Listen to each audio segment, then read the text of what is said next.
তো এখানে দেখা যাচ্ছে যে দুইটা যে সিগন্যাল আছে, দুইটা সিগন্যালের আউটপুট আমরা যে স্ক্রিনে দেখতে পাচ্ছি, দুটার ভোল্টেজটা অসমান আছে। তো এটা সমান করাটাই হচ্ছে ক্যালিব্রেশন। ক্যালিব্রেশনের জন্য আমার দুইটা চ্যানেলের দুইটা নব আছে।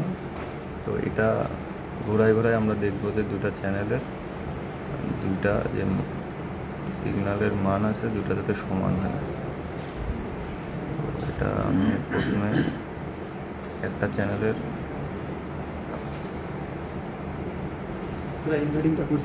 ক্যালিব্রেশন করতেছি, তারপরে অন্য আর একটা চ্যানেলের ক্যালিব্রেশন করতেছি।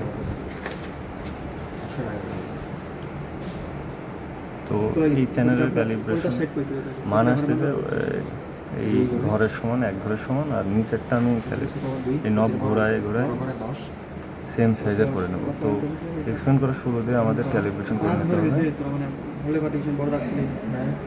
ক্যালিব্রেশন না করলে অ্যান্সারটা ভুল আসে আর কি, এই জন্য ফার্স্টে আমাদের ক্যালিব্রেশন করে নিতে হবে। আর